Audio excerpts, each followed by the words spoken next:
Hare Krishna. Welcome to class 12 of the Nectar of Instruction. We're going to complete verse 7 and then go into verse 8. Jai. And we'll start with some kirtan. Mhm.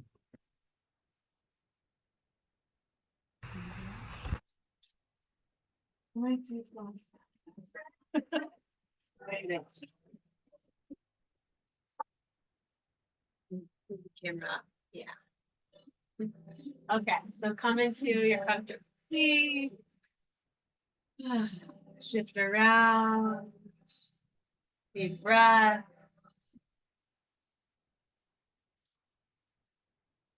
Landing here together for our Shastra class tonight. Bringing this wisdom, this transcendental knowledge of Krishna consciousness into our own consciousnesses. And opening our hearts here, calling out in group prayer. The Supreme Personality of Godhead. Starting with our opening prayers, take a deep breath in, fill up.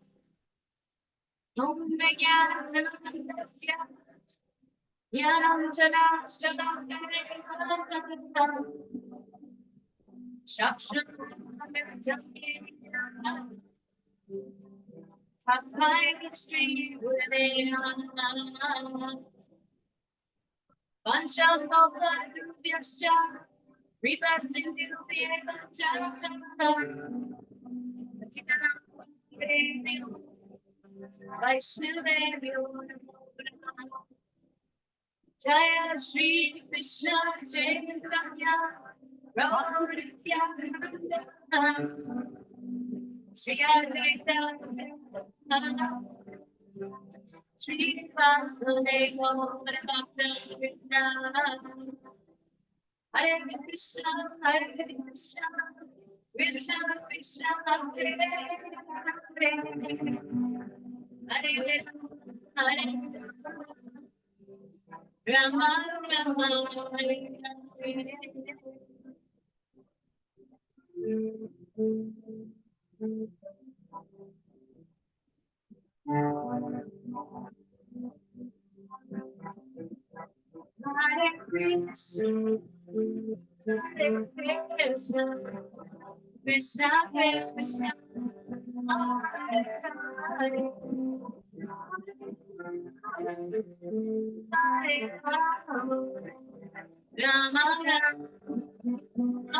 Hare Hare.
Hare Krishna, Hare Krishna, Krishna Krishna, Hare Hare, Hare Rama, Rama Rama, Hare Hare.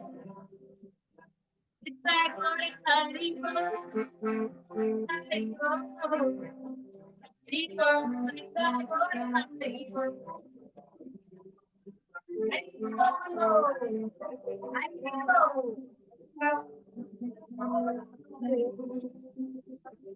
Shri Krishna Bhagavan Ki Jai. Shri Lord Chaitanya Prabhu Ki Jai. Nectar of Instruction, Shastra Class Vijnana Prabhu Ki Jai. Aibo.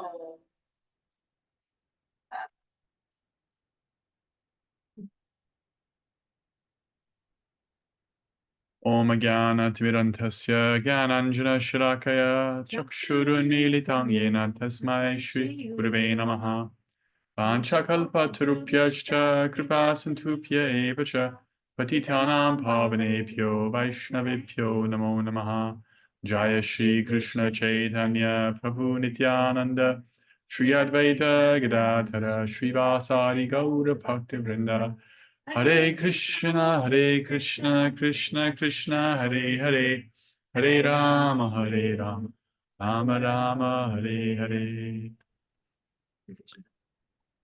Hare Krishna, everyone. Sorry for the short delay, technical difficulties. My laptop wasn't allowing me to get on, so I'm on Ishori's laptop here. And so we're on the seventh verse, and we're going to complete the seventh verse, and then into the eighth verse of the Nectar of Instruction. So some beautiful reflections in the WhatsApp chat. A lot of reflections about our relationship with Kirtan and Japa, as that's really the focus of this section of Nectar of Instruction. Let's get a little bit of momentum into today's class. Let's get some recollection, any reflections from the last week, the readings, verses 6 and 7, anything that stood out, just some points before we get into today. Yes. Oh. Well, first, I just have been gone for a while, so I just always like to thank you for bringing these teachings to life and sharing your knowledge. I write everything down and just making everything understandable and applicable. And last week's class had so much lighthearted humor. It was really fun. And I think what really resonated with me last week was the word that you used, cultivation. Cultivation. Because the week before, you also mentioned that devotion can grow sustainably and gradually. And for a slow mover, for me, that's really welcoming to hear, and that it's not the number, but the faith that counts. And when I hear cultivation, I also felt that it doesn't imply a time limit for me, and it allows for variables that can happen, and it's an ongoing process, which doesn't necessarily have an end. So I feel like it allows me to move at the pace that I can move, and just not only in just chanting japa, but you've also given us so many other opportunities to continue our devotion, just even through things we might be passionate about, like a cooking class, or some people doing writing workshop classes and kirtan. And there's just been so many other ways to connect and further the path. And I just want to continue cultivating it. And I love the garden. That was really great because I love Garden soil and plants, and it just made the imagery just come to life for me. And you're like fertilizer. The soil. So. That's the best. Thank you. Thank you so Yeah, much. that's coming straight from Lord Chaitanya. The garden analogy, that's coming straight from him. Yeah, he used that, and it's recorded in the Chaitanya Charitamrita, and our acharyas have represented it many times since. It's just such a perfect analogy. Yeah, and that word cultivation, it's such an interesting word, and Prabhupada uses it so deliberately, because and I don't remember, I'm trying to find exactly where I think it's in the purport to 7 he uses it, but there's this point of cultivating. The verse itself says, "It is wonderful that simply by carefully chanting these sweet names every day, a natural relish awakens within one's tongue, and their disease is gradually destroyed at the root." Yeah, and if you look at the word for word, Anudinam means every day. It also means 24 hours daily, like constantly. This is a theme that comes up again and again, that constant bhakti, constant chanting is the highest, and the practical application of that for those who are not able to chant all the time, literally, is just some amount every day. And there's that cultivation. Cultivation is like Yeah. In the Shikshastakam of Lord Chaitanya, there's a description that Krishna has invested all of his potencies in these names, and he's so kind that he's not given us any hard and fast rules. Like, so you were saying there's no time limit. It's very accommodating. So if one can try to do something every day, which is attainable, everyone can do something every day. You chant like, I remember at the beginning, I just chanted like a couple of mantras every day. Everybody can do that. And so it's like very, very practical. And that's where the cultivation comes in. And you can see like quantitatively, but also more importantly, qualitatively, our relationship deepens. In fact, the whole quantitatively thing is actually to establish quality. It's like the more we chant, then the more proximity we have to the name, the more we can actually start to taste it and start to be present with it. I mean, one mantra would be sufficient. One syllable would be sufficient if we're truly receptive to it. But to break down the ignorance and the barriers between the real self and Krishna's name, we keep taking that medicine. Yeah, so cultivation. Thank you. Beautiful. Yeah. Right, you said that sitting with the discomfort of chanting leads to the sweetness. Yeah, sitting with the Brings out your discomfort. shadow parts. Yeah, Mel was talking about that in the WhatsApp, and at least one other person. Just that experience of having to sit with the stuff that we have to work on, the parts of us that are like, work in progress, um, and how that doesn't feel so great, but that's absolutely part of the process. And the non-avoidance of that. The like not giving so much power to it that it takes over your whole consciousness. Oh, I'm so fallen. Look at all this nonsense in my heart. Also not denying. It's like, yeah, I have these parts and Krishna's working on it. And I'm here to ask him to work on it. I'm here to actually like present myself. That's what I'm doing in my chanting, presenting myself. Wonderful. Any other reflections from the last week, verses 6 and 7? I just love the chant and be honest, being authentic is paramount for me. And I love that, the discussion that we had about it last week. So important. Thank you. Yeah, chant, be honest. Full credit goes to my friend Deva Madhava Prabhu for, I think, inventing that term, that statement. So take on chant, be happy, chant, be honest. Beautiful. Okay, so let's go into our verse again. We're on verse 7, so I'll just share the screen here.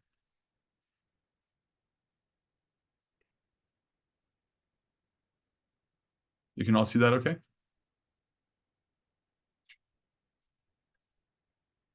Okay. So the verse again.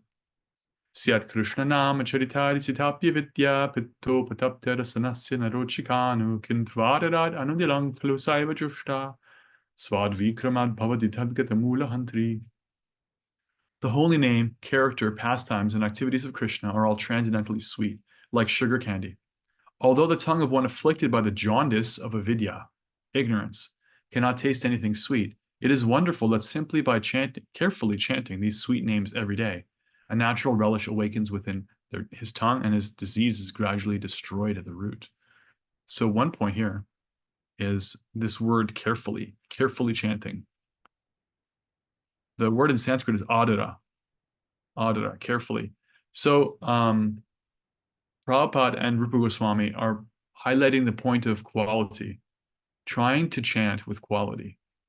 So this is really practical because we're cultivating, so we don't necessarily have the quantity that is our final goal. And like you said earlier, there's not necessarily like an end point to our chanting process. Like it's not like we can never chant more than we've chanted today, but we can always try to give ourselves to each mantra, to chant it with care, careful, full of care. And in fact, the word adara in Sanskrit, it's easy to remember what it means because it sounds like adore. Adara means respect. Adara is translated by Srila Prabhupada as respect in many places. Let me click on this link. If you click on these word for word links, you get all the ways Prabhupada translated the word respect, care, due regards. Yeah. So this is what Rupa Goswami is asking of us, to chant with care, respect, with due regard. And this is why in the description of the offenses against the chanting of the holy name, the root cause of all the other offenses, according to Thakur Bhaktivinoda, is inattention. Inattention, the word for Sanskrit in that verse that he quotes is pramada, which means inattention, negligence. It also means madness, like being crazy. And so overlooking the opportunity, not having gratitude, not appreciating, not taking care. These are the kinds of roots of all of our other problems in our relationship with the holy name. And on the positive, the root of all of our success is taking care, is chanting with care, with attention, carefully, with respect, with adoration. If you can muster it, if you can't muster adoration, just respect and attention will do. And so this is the root of our curing this disease that Rupa Goswami is talking about, the disease of avidya. The disease of ignorance, avidya, is symptomized by the inability temporarily, because all disease conditions are temporary conditions, the temporary inability to taste the sweetness of Krishna, which is most unfortunate, because he's the most sweet, and we're eternally connected to him. But it is a temporary condition, and it's cured by attention. So in many ways, our philosophy is a philosophy of attention, because our philosophy describes, Bhagavad Gita describes, Krishna himself describes, we're little units of consciousness. We're actually little units of attention. That's what we are, you know. The very fact that we can give attention is actually a startling thing. The fact that we can choose to give our attention to something, even though that choice is like limited, we don't have full capacity. We can't be like, okay, I'm going to stop worrying about everything else in the universe and give 100% of myself. We can't do that. We have all these like limits on our attention, but we can choose to put our energy in one direction or another. And that's miraculous, because inanimate matter can't do that. The wind can't do that. Stones can't do that. Only things that possess a soul can do that. Only the animate matter, that which is actually animated, the category of reality that's actually higher category of reality, conscious. This consciousness, this is who we are. And Rupa Goswami is getting right down to the root of things in the 7th verse, that applying our consciousness, applying ourselves in the japa process, especially with care, this is the root of curing our avidya. Actually, Krishna cures the avidya. We don't really cure it ourselves, but you know, if you take the medicine with care, then you're doing your part. The doctor does their part. The researchers did their part. The triple blind, double placebo studies, they did their part. The pharmacists did their part. All the people who drove all the ingredients around, and the truck drivers, they all did their part. All you have to do is take it. And if you don't do it, you can't blame any of them. You just didn't do your part.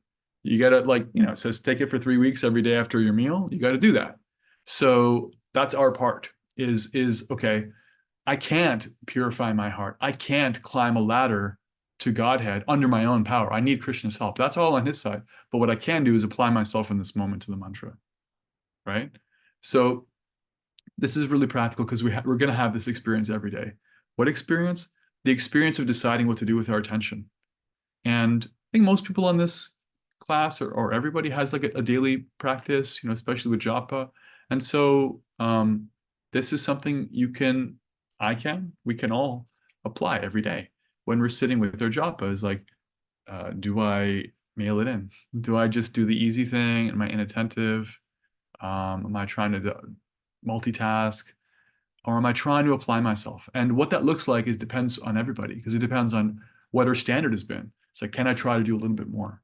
Apply myself, be present, and have the respect and attention. So that's the practical application of what Goswami is talking about here. And that's the root cause of becoming cured of this ignorance, this avidya, not knowing. Prabhupada summarizes it as the real disease is in the heart. If the mind is cleansed, in Sanskrit, mind and heart are used interchangeably. If the mind or heart is cleansed, however, if consciousness is cleansed, a person cannot be harmed by the material disease. To cleanse the mind and heart from all misconceptions, one should take to this chanting of the Hare Krishna Mahamantra. So, it's very encouraging. I find it very encouraging because he says if the consciousness is cleared or cleansed, a person cannot be harmed by the material disease. You know, like it's a foreign thing. It's a foreign situation for the soul to be unaware of or temporarily unable to taste the sweetness of Krishna. That's unusual for something that is eternally connected to Krishna. And what Prabhupada is pointing out is that that's artificial, right? Sometimes people look at either our tradition, like the Hare Krishnas, or our process, or any spiritual tradition that's bona fide, and there are many, because they're all essentially like about connecting, right? And putting our attention on our relationship. And they consider that this is actually artificial. Because from their perspective, it looks like to try to connect ourselves with the divine, if that even exists, they'll say, this is an artificial endeavor. And what Prabhupada is talking about here, and Rupa Goswami, all of us, is that no, it's the opposite. The idea that we're separate, the idea that we don't have any connection, that's artificial. That has an expiration date. But the expiration date is whenever you want it to be. It's depending on our application of ourselves to try to cleanse that misconception by exposing yourself to spiritual sound. I quoted this at one point in this class. I'll quote it again. Prabhupada was fond of the statement, God helps those who help themselves. It's a Christian aphorism, right? I'm not sure if it's in the Bible or what, but it's part of the Christian culture. It's an aphorism. It's a common saying. He said, so God helps those who help themselves. Yes?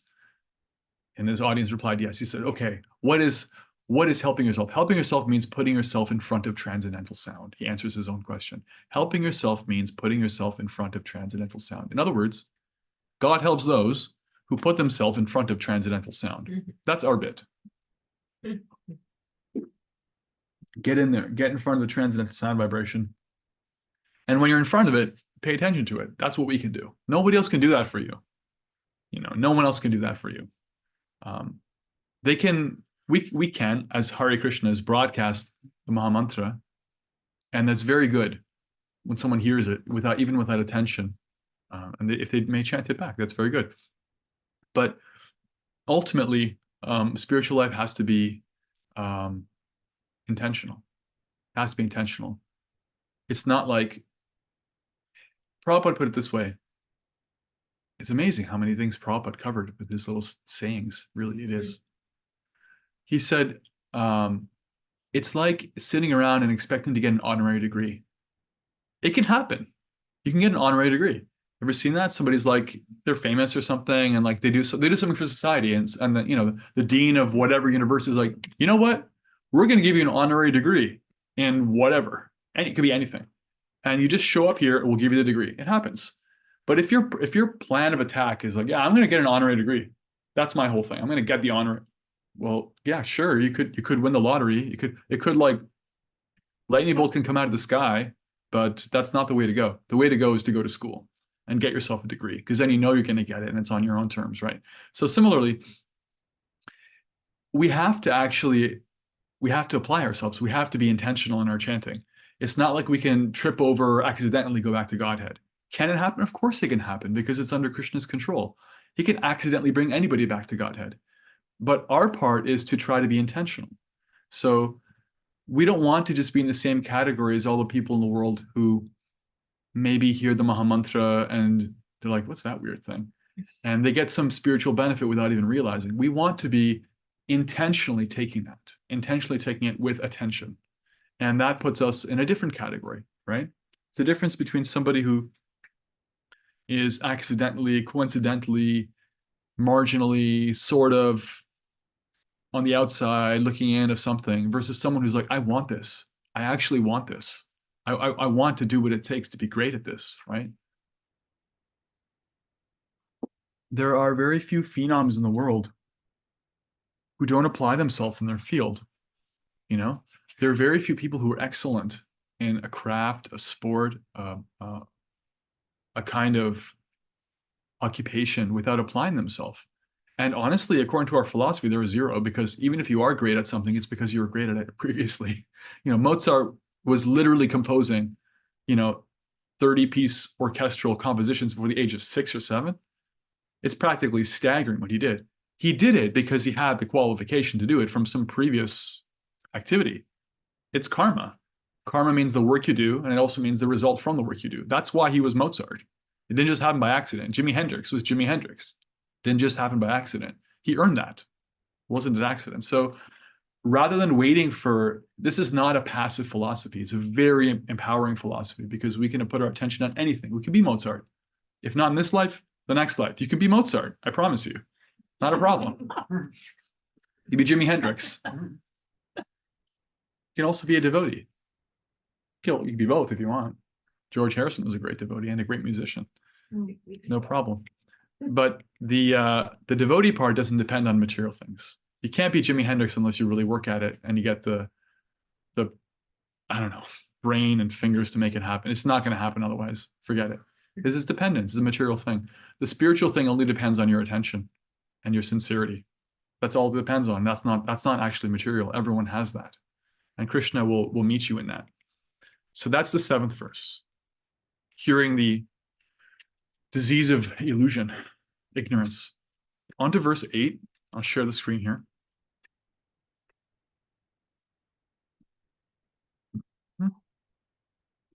Okay. This is one of my favorite verses anywhere. This is one of my favorite verses in all the Shastra. This is really, really central to our whole philosophy. Tannamarupa charitari sukirtananu smrityo kramena sanamanasi niyujya tishtan vrajeta nanuragi jananugami kalang nayet akilam ityupadesha saram. Upadesha saram. So this book is called the Upadeshamrita, the nectar of instruction. Upadesha means instruction or advice. This verse, Rupa Goswami calls the essence of all advice. Ready to hear? Yeah. The essence of all advice is that one should utilize one's full time, 24 hours a day, in nicely chanting and remembering the Lord's divine name, transcendental form, qualities, and eternal pastimes, thereby gradually engaging one's tongue and mind. In this way, one should reside in Vraja, Goloka, Vrindavan, Dham, and serve Krishna under the guidance of devotees. One should follow in the footsteps of the Lord's beloved devotees who are deeply attached to his devotional service. This is the essence of all advice. So this whole nectar of instruction has been talking from the beginning about the symptoms of one whose mind is on their side, the symptoms of one who has controlled their senses, the urges of anger, tongue, belly, genitals, the mind, like that. The activities that support one in their bhakti, the activities that get in the way, the loving exchanges, how important they are and how to do them with different levels of devotees, what that looks like, how to assess where different devotees are, how to not trip up on matter and mistake devotees for their material coverings, and ultimately how to work on this disease of ignorance, of being unaware of Krishna's glories in the form of his name especially. And now it's coming to what we call in Sanskrit the prayojana. Prayojana means the ultimate perfection, the goal, the why question, right? So far, it's been a lot of how, which is very, very good, very important. That's what makes this book so practical. This verse is also how, but it's how mixed with why. Because it's talking about the ultimate goal. The ultimate goal is to go back to Krishna, to have a full-fledged relationship with him. And the next 3 verses are really just about that. They're about the why. So this verse marries together the why with the how. Going back to Krishna, how? Through chanting nonstop. And that's why there are 7 verses leading up to this, because if Rupa Goswami just gave us this, we'd be like, how on earth do I do it? The 7 verses we've been discussing for like 10 weeks, could be, 12 weeks, could be more. We could have gone longer. Those are all the science of how to get to this. So if you're not able to chant and think of Krishna all the time, that's okay. That means we're still working on one of the first 7 things, and that's totally natural. I'm still working on that.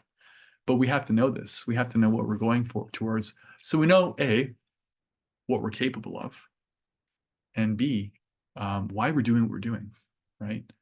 This is important because if you don't know why you're doing what you're doing, you eventually can have mission drift. You can forget why you're here, right? This happens in companies, sometimes sports teams or whatever. You have like some idea of what you're doing and it's very clear, and like you have the young go-getters, and then it becomes like a very big company. Eventually, it makes so much money, and then you have mission drift. Next thing you know, it's about the money or some other thing comes in there and reframes your purpose. So in all of our lives, it's important to have our purpose refreshed on our own terms. Guy Kawasaki was a great mind in the business world. He said, frame or be framed. You have to decide for yourself why you're doing what you're doing and be clear about it. Because if you don't, someone else will do it for you. They'll decide what your values and principles are. So these kinds of verses help us to actually see why we're doing what we're doing, what it's going towards. So we can be motivated for that. And they help us see what we're capable of, even if we're not capable of it yet. So to utilize all of our time, we've been talking about utilizing a regulated amount of time every day, cultivating gradual progression, these kinds of words and ideas. And it's true. And the point of all that is the goal, constant, because that's what satisfies the soul. In the Srimad Bhagavatam, there's a beautiful verse that defines the purpose of the Bhagavatam, because the Bhagavatam is spoken to Maharaj Parikshit, King Parikshit, who was cursed to die in 7 days. And he accepted the curse, although he didn't have to. He had great yogic powers himself, but he said, okay, I accept. This is what Krishna wants. And he sat down and he talked to his guru, Shukadeva Goswami, and he said a series of questions he asked. His first question, most important, was, what is my duty now? What is the most important thing for me to do with the time that I have left? And the answer comes back in the form of this verse, that the only thing that can satisfy Savai Pungsam Paro Dharmo Yato Bhakti Ratokshaje Ahai Tukya Patihata Yayatma Supasidati. The only thing that can satisfy the self is unmotivated, uninterrupted connection and loving service with the Supreme. Unmotivated means you're not doing it to get anything else. You're not doing it to have a more comfortable place in this world. You're not doing it to get free from this world. You're not doing it for anything independent of your relationship with Krishna and without interruption. You're not doing it sometimes. You're doing it all the time. Again, this is not necessarily where we are today, but this is what we're capable of. And this is, in the words of the Srimad Bhagavatam, the only thing that completely satisfies the soul.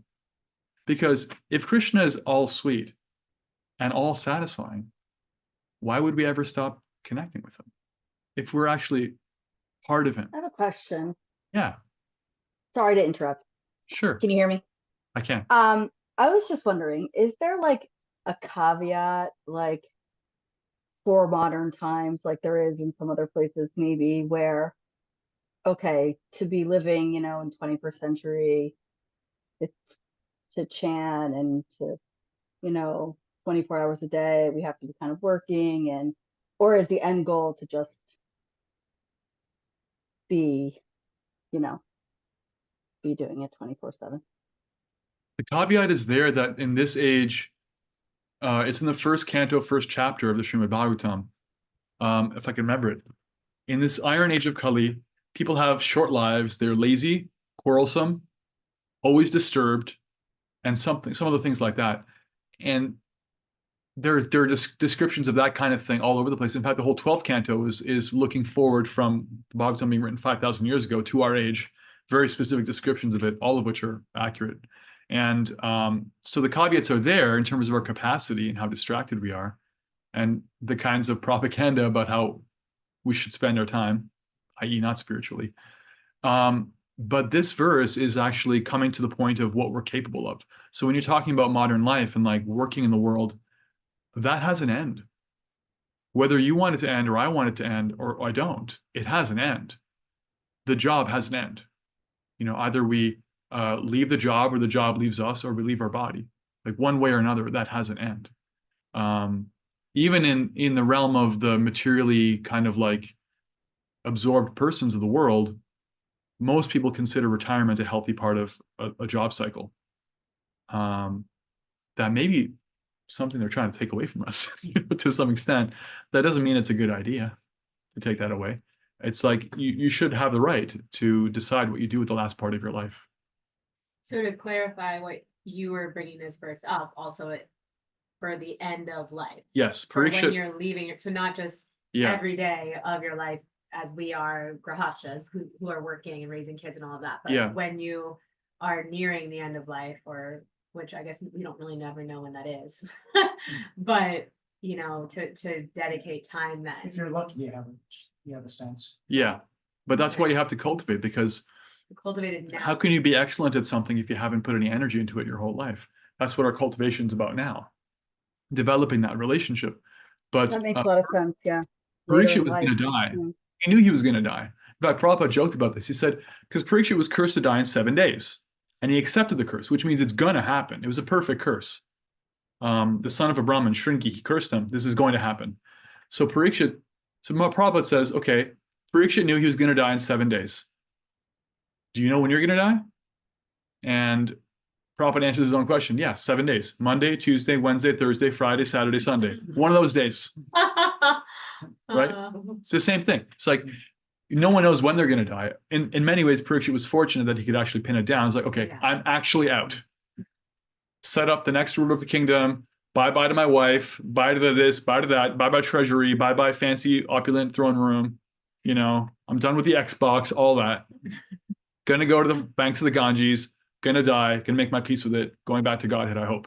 So that's like not a luxury that's afforded all of us, that clarity of time. But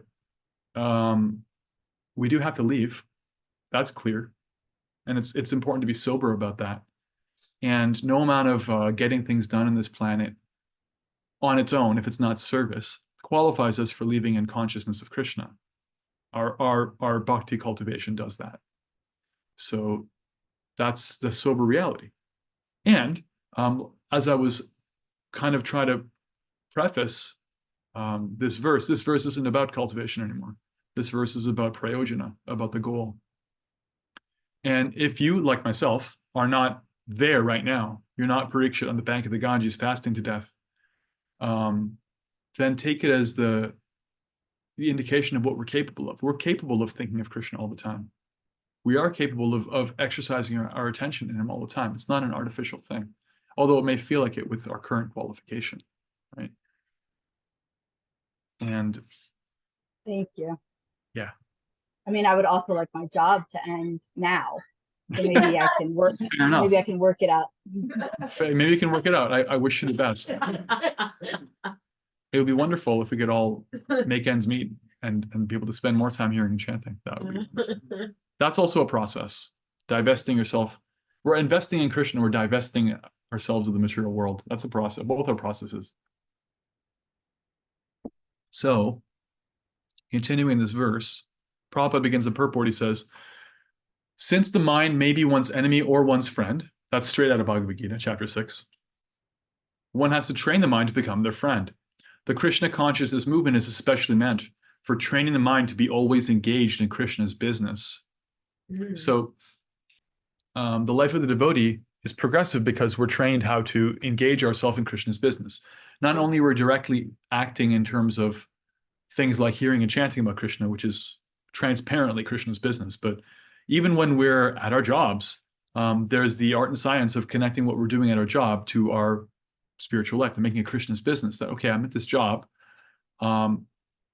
I'm getting money for my job. What am I doing with that money? I'm maintaining my own capacity and the capacity of others to practice our spiritual lives. I'm giving back through this job to support other people's gradual advancement. So making everything Krishna's business is the science of what bhakti does to our lives. And being trained in that over time, Krishna's business becomes more and more what our life is about in one way or another. And that training, Prabhupada uses the word training a couple times in this first paragraph. That training comes to this point, utilizing our full time. So he quotes here the Bhagavad Gita, chapter 8, about how whatever you think of at the time of death, that's where you go. Again, as I talked about when we talked through the chapter 8 of Bhagavad Gita, that's not an artificial or, let's say, external thing. You can't just do whatever you feel like with your life.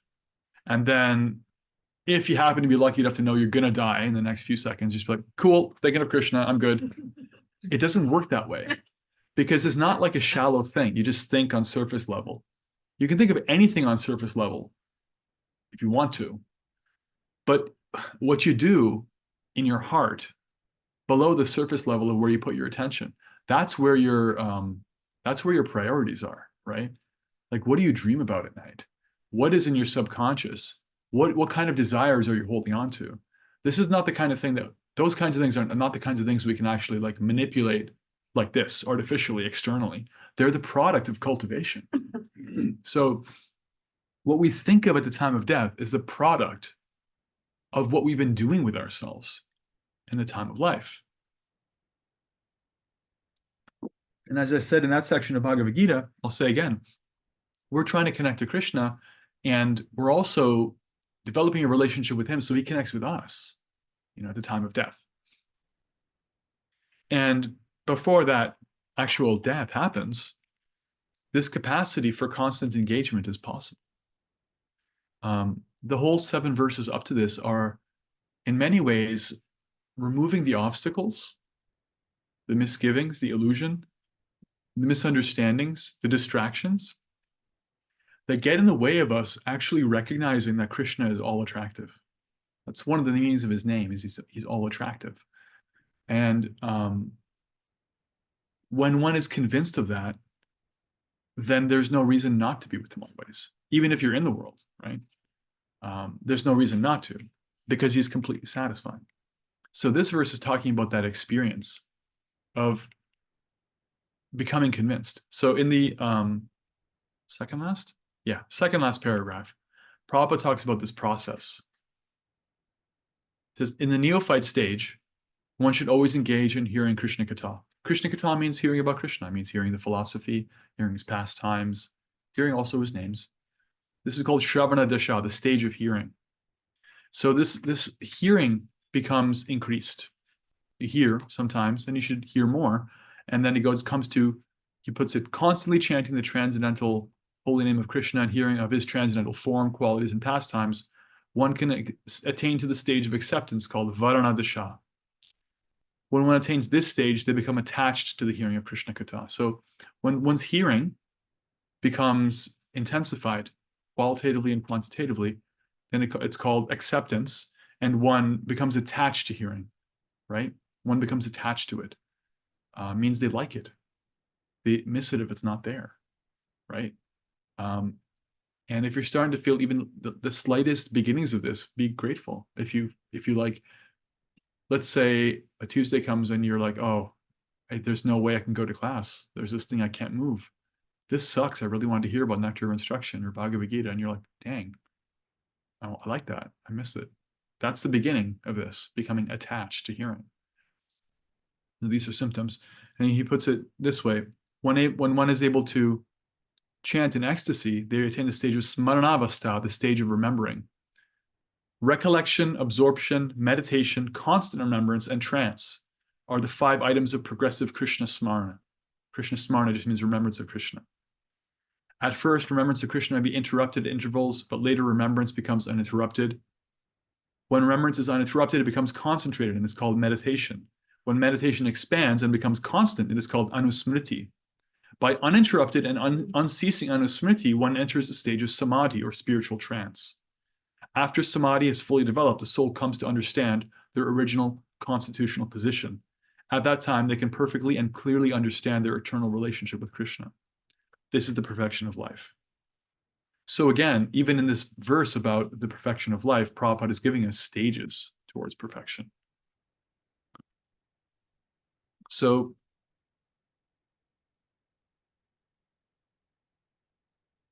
insofar as we can say this verse is practical to us right now, what I would say it does for us is it points toward maybe without a time frame, but it points toward like the goal of constantly being attracted to Krishna and being interested in chanting. And it sheds some light on why we're doing what we're doing in our regulated practice, because this is not regulated practice, what he's talking about here. This is beyond regulated practice. The whole point of regulated practice is to develop an attraction for Krishna. And by proximity to Krishna, all the extraneous things that are holding us back get purified, so we become more and more attracted to him. I mentioned, I think last week, that in the 12th chapter of Bhagavad Gita, Krishna says, if you can't think of me always, then practice regulated devotional service, because by doing so, you'll develop a desire to attain me. That's what regulated devotional service will do for us, is doing for us, I would say, present tense. Mm-hmm. And today's verse is talking about when that becomes thinking of me always, thinking of Krishna always. And it's again, I want to repeat this so it's not lost. It's so important every so often to hear about something beyond your adhikari, your qualification. It's important to hear about what's beyond us right now, not just what we should do today or what we can do today, but to hear about why we're doing what we're doing, what the goal is, even if I'm not, and I'm not qualified to do that yet. Because if we don't hear about that, eventually it becomes ritual. It just becomes religion for religion's sake, ritual, external. Because the challenge of spiritual life is that it's delivering us from something lower to something higher. And if we don't actually periodically look at that highest goal, all we can see is where we're at, right? And if all you can see is where you're at, then one of the things that happens is you get really interested in the details of where you're at. You start getting into like, oh, this person's doing worse than me, I'm better than them, or like, I want to pronounce Sanskrit perfectly, because that's where I'm at. I'm like, I can see that. You know, whatever's in your vision becomes your whole world. The whole point of spiritual life is to do what you can now to get to that part of reality that you can't even see right now. So we have to hear about it periodically. We have to hear about persons like Parikshit who did nothing for 7 days, nothing, no eating, no drinking. He did breathe air. Nothing for 7 days, no sleep, nothing but hear about Krishna.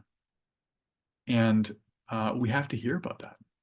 And if you read the Srimad Bhagavatam, that's exactly what you do. We have to hear about Lord Chaitanya and his ecstasies, staying up all day, chanting in kirtan, staying up all night, hearing songs about Krishna and reading about Krishna, crying over the contents of the Srimad Bhagavatam. We have to hear about the activities of Bhaktivinoda Thakur, who even when he was in his working world did superhuman levels of service. What to speak of afterwards when he lived like a complete renunciate in I think Jagannath Puri. He went back to Jagannath Puri and lived there, which is as good as Vrindavan. We have to hear about Prabhupada. We have to hear about people who are beyond us, who are beyond our adhikari, our qualification. Because if we don't do that, then we're stuck in our own, with our own peers, with our own faults, with our own shortcomings, with our own this and that, and we'll think we can never get beyond that. And success for us will be like, you know, clawing our way to the top of the social ladder or pronouncing Sanskrit perfectly, as if that can take you back to Godhead, or any of these other kind of temporary material things. And so just giving some substance to today's verse and the next few especially are directly about the prayojana, directly about the goal. So we'll pause here and we'll take any questions, reflections, comments about constant chanting, constant hearing, the deepening of remembrance in the heart of the advancing devotee, and anything else about today's verse or prayojana, the goal, spiritual life. I would say the person at that stage that is speaking that it feels like there's not really any effort. They're not like saying, "Oh, I'm going to chant 24 hours a day." Right. They're like, it's already happening. They're in this. They're in it. Yeah. That's just the way it is. That's just who they are. I mean, like, look, when you're in love, do you have to think about, I want to think about my beloved? Do you have to think about that? Do you have to plan it? I mean, that's capable for every living entity, especially humans. So we're made for spontaneous, natural activity, right? You're exactly right. So regulated devotional service is whether you want to or not. I've decided whether I want to or not, I'm going to chant this much every day. Whether I want to or not, I'm going to give a class on Tuesday. Whether I want to or not, I'm going to come to class on Tuesday. That's regulated devotional service. And beyond regulation is raga, spontaneous, natural attraction to devotional service, where it's like, just try to stop me. Just try to stop me from hearing about Krishna. And if you don't have that yet, it's okay. Just find those who do. Be around them. Because that association convinces you it's possible. And by their mercy, including Srila Prabhupada, who infused his own purports with his spontaneity and his attraction for Krishna, by that association with these people, we also catch that. As much as by any other kind of association, we catch other tendencies. Yeah. So we have the disease of ignorance, which is symptomized by lack of taste for Krishna. We can also catch the disease of attraction for Krishna. We can also catch that. It's very contagious. Prabhupada would joke about it. This is a very contagious movement. We're spreading love for Krishna. It's very contagious because it's coming down through Rupa Goswami. He has it. Lord Chaitanya has it. Prabhupada wouldn't admit it, but he has it. And his followers also have it. Yeah. I think just yesterday we lost the association of one of Prabhupada's dear disciples, Gopal Krishna Maharaj, great devotee. I met him a few times. And he was the real deal. He was a real devotee, very humble, very simple. I heard his classes. He never said anything special that was like fancy. He said all the same things you can read on the page, but he said it with so much conviction. I never once heard of him criticize anybody, unless he had to, because it was his duty as a guru. He had no taste for that, which Rupa Goswami says is a symptom of a really advanced soul. Wherever he went in the world, whatever temple he went to, he would wake up in the morning for morning program at 3:30, get to the temple for 4:30, and he would want to do the Mangal Arti on the altar. He'd want to do the morning worship for the Lord, although he was quite elderly, one of Prabhupada's older disciples. And so people like this are on the planet. They're walking amongst us, just purifying this planet with their own presence. And it's like, I know several people like that. They exist. I'm in service to them. That's why I'm doing what I'm doing. And their capacity for hearing and chanting is astronomical, and their capacity for giving that is also unlimited. So yeah, it's not regulated with them anymore, and we can receive that from them and start to move in that direction. Thank you. I wonder if this is this why this, I don't know how to frame this as a question, but would it is this why it gets easier to chant? Like when I was chanting 4 rounds, it was like painstaking, right? It was like, oh my God, I'm pulling out my hair. And now I'm at 10 rounds and I chanted 12 yesterday and I was like, Jai. like it feels like it was so painful at the beginning. It was so painful. And some of that speed, right? But it felt so painful, where now it's like, I just went to the lake. I made some time beforehand so I could get it all in. Like, it seems like life kind of opens naturally up to do the chanting. Yeah. That just happens. Where in the beginning, it's like, I don't know, it's like an energetic struggle to get it done. And then somehow it just turned this corner for me. I'm like, this isn't actually difficult at all. I used to plan, what am I gonna do? 5 a.m. And now it's just I get up at 5, that's what I do. And sometimes I sleep in and I'll still get it in. Right? Yeah. Is that just what happens? That's what happens when you do By the time potential. I'm 75, I'm just chanting all day. I'm like, peace out. Yeah. Is that what happens? Okay. Yeah, that's the whole thing. I mean, Corey was talking about this in the WhatsApp too, is that when he first started chanting, he couldn't believe that he would chant 16 rounds and give up eating meat and this and that. And it's like, that's Krishna's mercy unfolding in our lives. He was a vegetarian. He Right. gave himself 5 years, but 2 months later, he was a vegetarian. She's like, yeah, I got a whole other time. I got a whole other time frame in mind for you, my friend. Yeah, we don't know what we're capable of.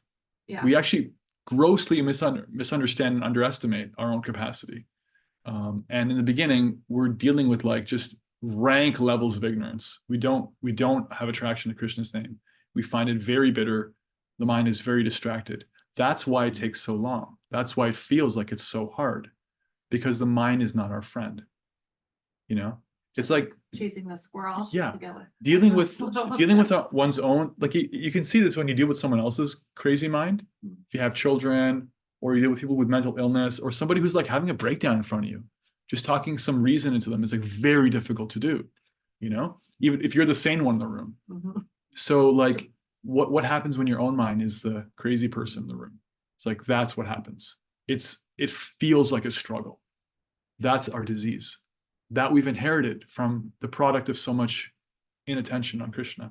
And what you're talking about is the experience of the first 2 layers of nonsense being removed. And it's oh, this is actually totally cool. I'm totally fine with this. Not only that, I want to do it.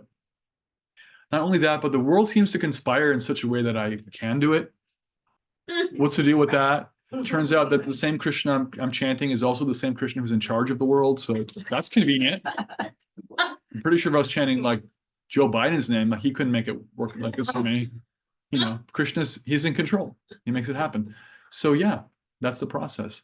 And when we stick with it with guidance and with care, yeah, we are capable. We're absolutely capable of thinking of Krishna all the time. That's our life journey. And then I have one other question. Is that okay? Sure, that's what we're here for. Just- yeah. I mean, you're not going to be surprised that I'm bringing this up because I literally brought this to you. Is like, what is a few weeks ago, I said, I'm trying to figure out like, what is my purpose now with the time I have left? I literally said those words. I was like, I got like 25 more years. Like, what am I doing? So what's the answer? And go.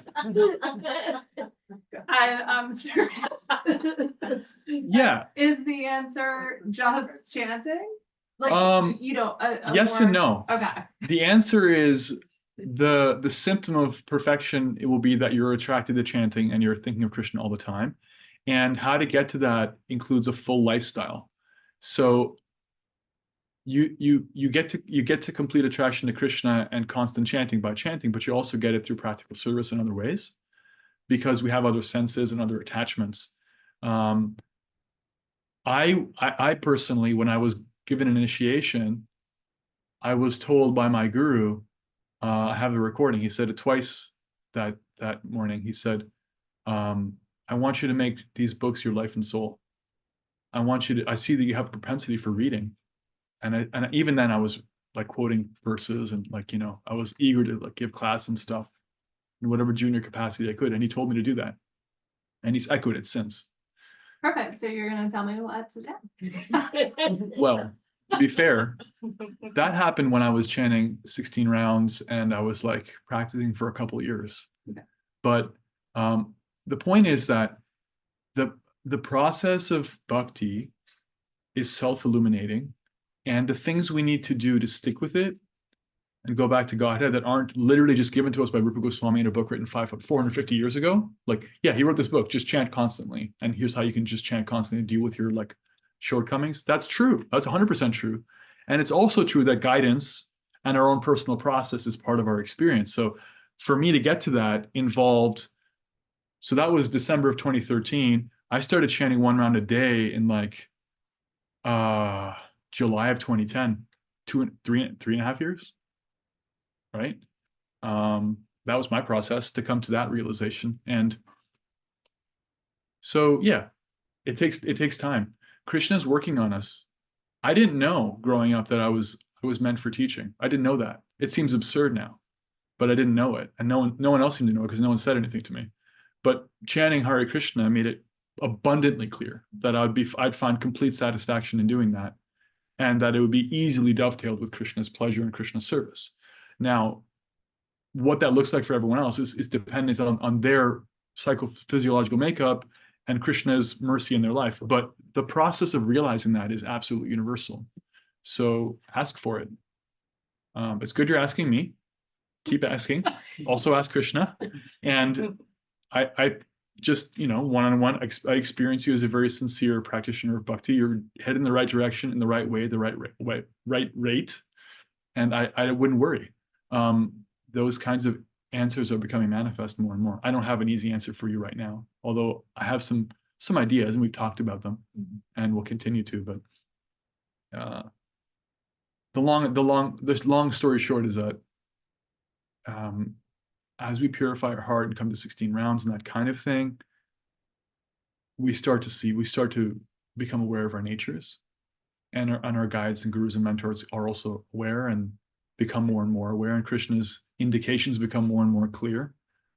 And it's a beautiful thing to see how we can be meaningfully engaged, right? It's a very rare person that can really just chant.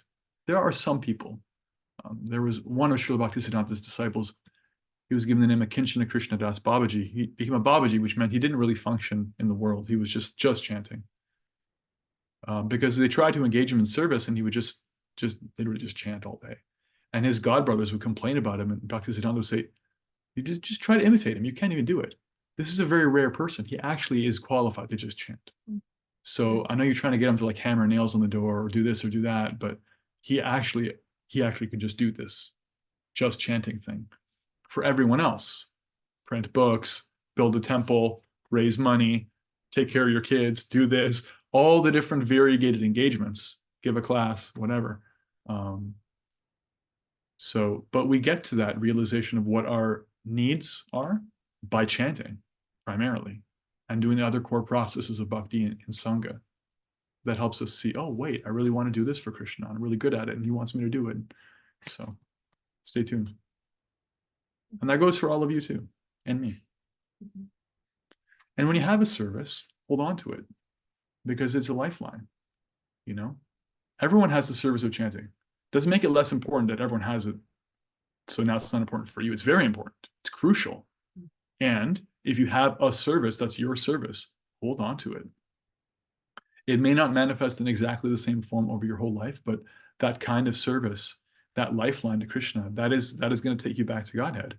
You know, that's how you can apply your energy day to day. Because if you can't just chant all day, and you know, only a very rare soul can only do that. So then find those things that come to you that are these services. And one piece of advice my guru gave me, and he's given all of his disciples, when you're making major life decisions, think about it in terms of your service.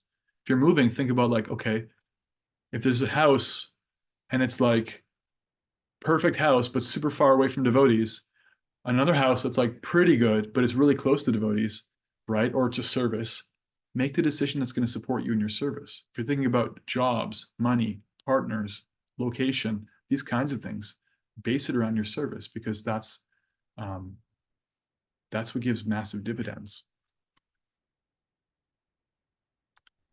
Any other questions, comments, reflections? Constant chanting, constant remembrance. Krishna, the supremely sweet.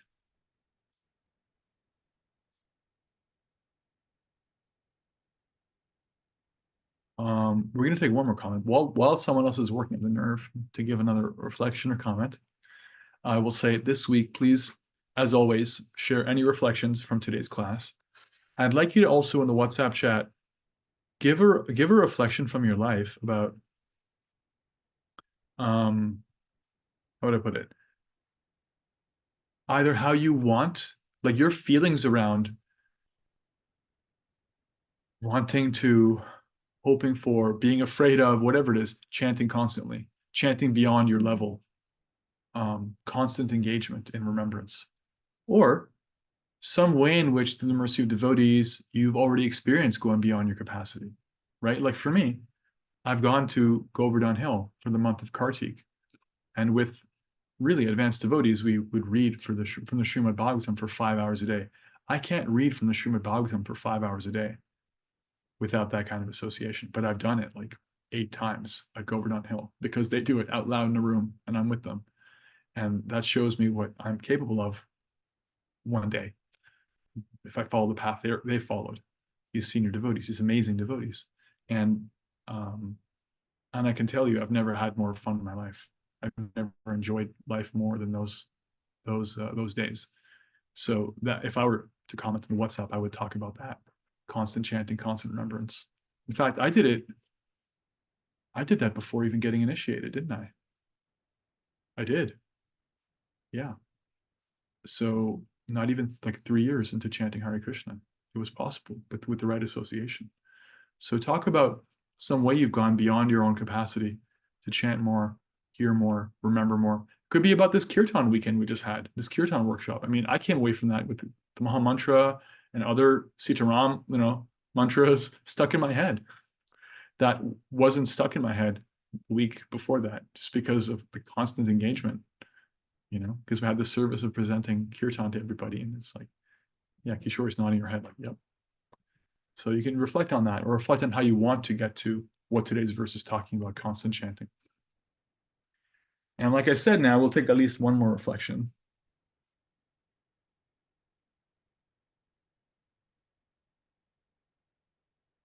Who's it going to be? I could say that, I mean, so one of the things you were saying earlier, the whole idea of, what you think about at the moment of death. Right. That where you go, I think it's in this particular philosophy, I find it, I find it very intuitively logical. Mm. Like it just, There's a lot of different religions and different ideas about what happens, but it just makes sense. Yeah. It's very reasonable. What you've cultivated Yeah. is what happens. Yeah. Unfortunately, you already gave a comment, so we have to get another one from a fresh person. So you're not off the hook. I can stay here all Let's get night. someone from the computer. I can say something too, but let's get someone who's virtual. Yeah. Someone who's virtual, you have to share. Reflection means anything you heard. That's easy. Because you all heard something. Could be something I said, something someone else said, something Prabhupada said. I'm exempt, right? Because I already went. Yeah, you get to hear. You get to hear the reflection. I got one. You win. Got one. Spiritual life has to be intentional. It's on your own terms. Spiritual life has to be intentional. It's on your own terms. Intention. Yeah. Applying our attention with intention. Thank you. Beautiful. Who was that? That was Leanne. That was Leanne. Yeah. When you said that what you do in your heart below where you put your attention is the product of cultivation, and then You said something like, what do you dream about? Like, and that's really interesting to me. You know, do you mean like when you're actually sleeping? Not like when you're daydreaming, I what the meant both. vision is, Yeah. but also what you're dreaming about at night could be Yeah. an indication of where your consciousness is. Right. Where it is, and also in some ways like what you're letting go of. Because part of the function of dreams is to like work out different things Right. that we may not. Bring forth things that aren't resolved in the waking state. Yeah. And sort them out. And in fact, for practicing devotees, Prabhupada indicates this in a purport in the fourth canto, that the dream experience, the nighttime dreaming experience, is a place where Krishna allows us to experience things that we're attached to, but in a much smaller way. Like we don't actually have to like live it. We just get to like burn off karma. But the whole point of what I was saying was that we have layers. We're deep, and it's not enough to just superficially choose something, because we have actually deeper layers. It's good to do that, but it's also like choosing over and over again lets something sink in to our deeper layers. So you're dreaming about it at night. You're dreaming about it in the day. You want it truly, deeply. It's the difference between like puppy love and full-blown, chosen, mature love, right? It's like it doesn't just touch the superficial parts of you. And so our relationship with Krishna can go so deep. It can go so deep. I mean, think about it. If he's aware of all the different things that are holding us back, all of our bad habits, all the different things that we're getting purified of, he's like actively engaged in helping us in that. What an intimate friend that is, you know? How deep can that relationship go? That's a question that, we should want answered. And that's an indication of really like what it means to leave your body with Krishna in your heart. Instead of like, because I was contrasting it to the whole deathbed repentance thing. right. So yeah. I did all that other stuff. Now I'm ready for God. Are you though? Yeah. Any other comments, questions, reflections? I think the closest thing I've ever come, it's never 24 hours a day ever, but the best thing that happens in my life is when I dream about kirtans. And I wake up in the morning and I just feel so, I don't know, like it's just transformative in my sleep.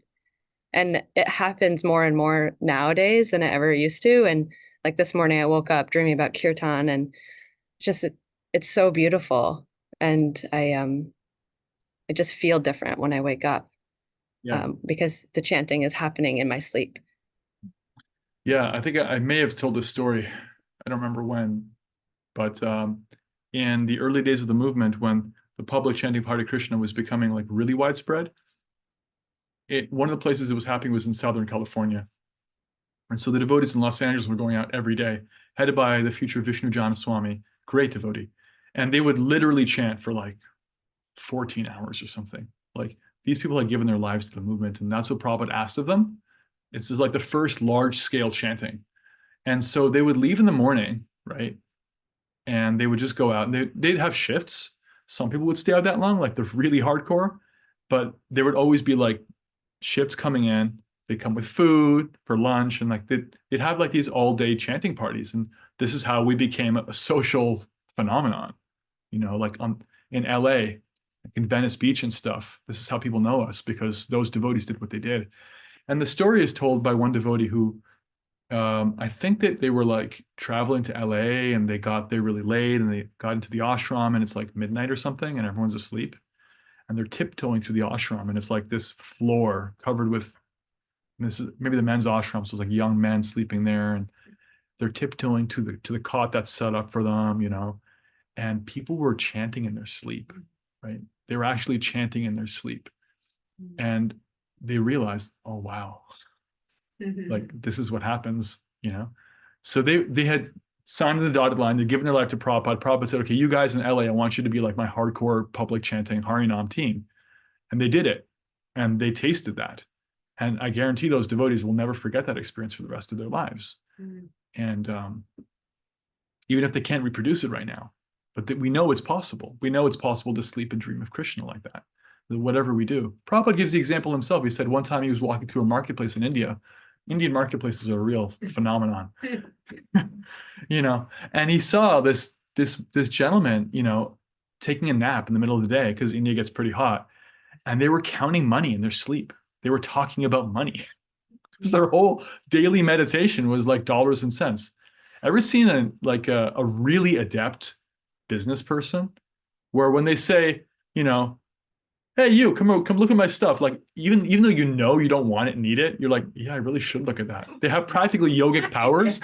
These people spend all day thinking about clients, bottom line. And he's like, Prabhupada would joke, like, if they're capable of that, they can do it for Krishna, So yeah, thank you. And congratulations on dreaming of kirtan. It's a beautiful thing. We should all be so fortunate. Anything else before we call it a night and go to sleep and dream of kirtan? Okay. I'll see you on WhatsApp. Srila Prabhupada ki jai. Sri Nectar of Instruction ki jai. Yeah. And I'm going to try to finish the Nectar of Instruction next week. Stay tuned. And we'll take suggestions for another book. For afterwards.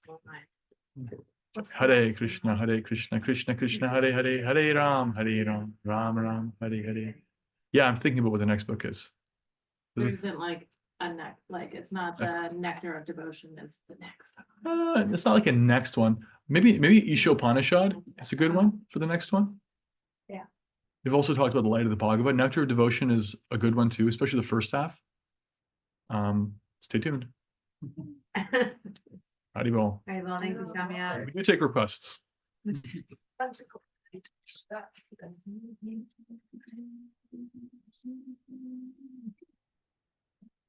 they gone? Not yet. Haribol. Bye, everybody. Haribol. Miss not getting to